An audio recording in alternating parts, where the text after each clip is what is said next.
नमस्कार, मैं आरडी भारती और आप देख रहे हैं बिहारी सुल्तान।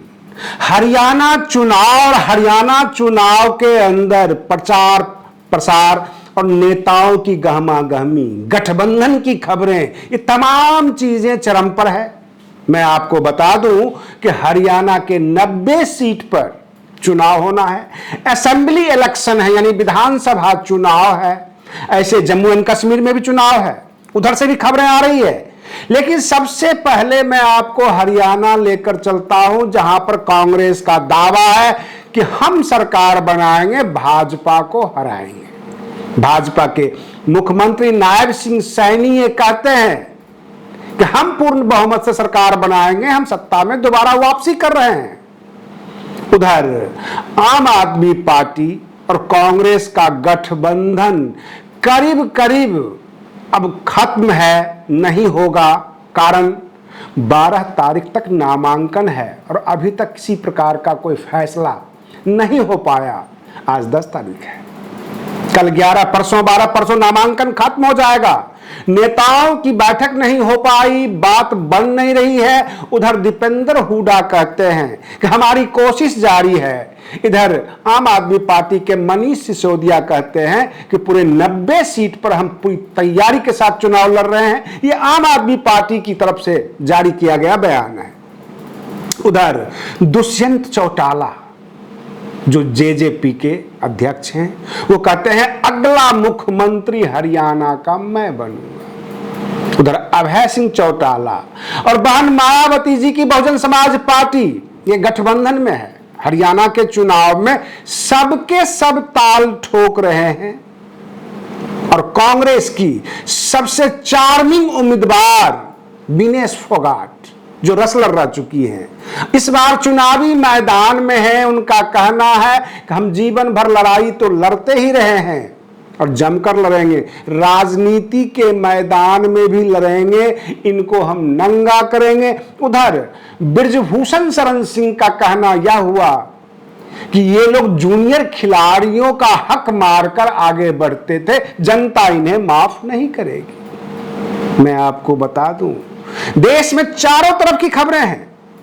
उधर आरपीआई चीफ यानी आरपीआई के मुखिया रामदास अठावले उत्तर प्रदेश में एंट्री करते हैं, आगरा जाते हैं और उत्तर प्रदेश के मुख्यमंत्री योगी आदित्यनाथ जी से आह्वान करते हैं, हमें सीट चाहिए उत्तर प्रदेश में, क्योंकि हम अंबेडकरवादी हैं, बहुजन समाज पार्टी का विकल्प हम बनेंगे, बहुजन समाज पार्टी को हम रोकेंगे।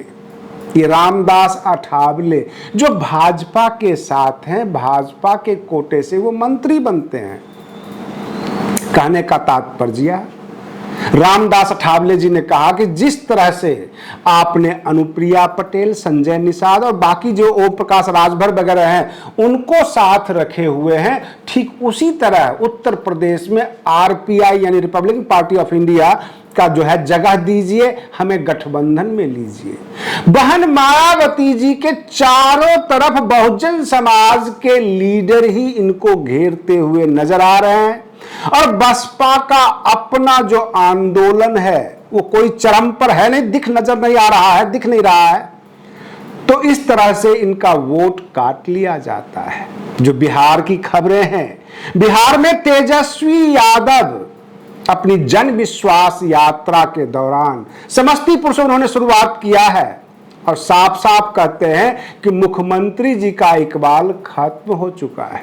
बिहार में जमीन सर्वे का कार्यक्रम चल रहा है, जगह जगह से शिकायतें आ रही है, शिकायतें चरम पर है। लगता ऐसा है कि मुख्यमंत्री जी अपना आदेश वापस लेंगे, क्योंकि आम जनता को 100 वर्ष 50 वर्ष पहले का खतियान नहीं मिलता है। जो जमीन के कागजात होते हैं, बहुत सारी नुक्ताचीनी है, भ्रष्टाचार के आरोप लग रहे हैं, एक दूसरे से झगड़ा पे उतर गए हैं लोग। रही बात ये कि कुछ आपराधिक घटनाएं भी सर्वे के कार्यक्रम से संबंधित निकलकर सामने आई है।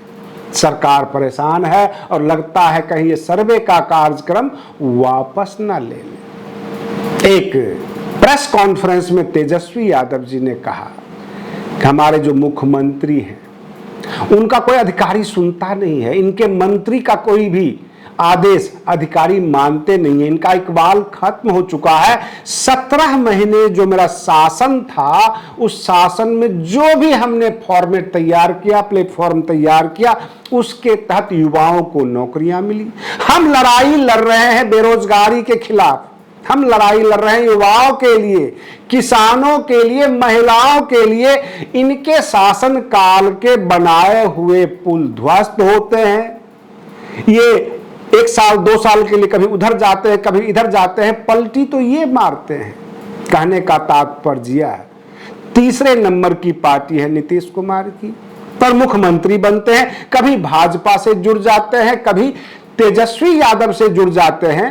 तेजस्वी यादव ने हंसते हुए यह भी कहा कि इसमें विपक्ष की क्या भूमिका है, खुद अपना पूरी पकाते हैं और फिर बाहर आकर कहते हैं हम पलटी नहीं मारेंगे, हम कहीं नहीं जाएंगे। उनसे कौन पूछने गया था आप कहां जा रहे हो, किससे मिल रहे हो? और हम कभी उनके पास नहीं जाते। जब भी उनको मिलना होता है वो मेरे पास आते हैं, मैं उनके पास क्यों जाऊं, मैं जहां हूं वहीं पे हूं। इस तरह से आम जनता के बीच तेजस्वी यादव सफाई दे रहे हैं। लेकिन प्राप्त खबरों के मुताबिक जदयू टूट के कगार पर है, इनके विधायक छिटक जाते हैं। ये 12 सांसद जो केंद्र सरकार में समर्थन दे रहे हैं, उनके ऊपर भी इनको भरोसा नहीं है कि कब भाजपा इनको लपक ले। और सबसे बड़ी लेटेस्ट खबर, कांग्रेस के पूर्व अध्यक्ष फिलहाल नेता प्रतिपक्ष राहुल गांधी जी अमेरिका दौरे पर हैं और अमेरिका के वर्जीनिया में उन्होंने भाषण दिया। लेकिन सवाल यह है कि उनके भाषण में कोई नयापन नहीं है। कहते हैं कि पुराने वाले भी और नए वाले भी दोनों एक तरह के ही हैं। प्रधानमंत्री नरेंद्र मोदी जब अमेरिका जाते थे तो बाकी मुद्दे को छोड़कर केवल वो कांग्रेस की बुराई करते थे, और राहुल गांधी जी भी किसी प्रकार के किसी मुद्दे पर बात ना करके केवल प्रधानमंत्री नरेंद्र मोदी की बुराई किया, भाजपा की बुराई किया। उन्होंने ये कहा कि 56 इंच वाले हमारे प्रधानमंत्री हैं, इनको डायरेक्ट कनेक्शन गॉड से है। तो इस तरह का तंज कसा मजाक उड़ाया जो विदेशों में जाकर अपने देश के नेता प्रतिपक्ष हो अथवा विपक्ष हो अथवा सत्ता पक्ष हो, उनकी बुराई करना क्या शोभा देता है। प्रधानमंत्री नरेंद्र मोदी की इसी भाषण से आम जनता चिढ़ती थी। आप काम की बातें करो, आप बार बार कांग्रेस की बातें क्यों करते हो? और आज कांग्रेस भी काम के बजाय केवल भाजपा की बातें करेगी तो जनता चिढ़ जाएगी। अगर आप हमारे चैनल पर नए हैं तो चैनल को सब्सक्राइब जरूर करें, वीडियो अच्छा लगे तो इसे लाइक करें। हम फिर मिलते हैं अगले वीडियो में, तब तक के लिए धन्यवाद।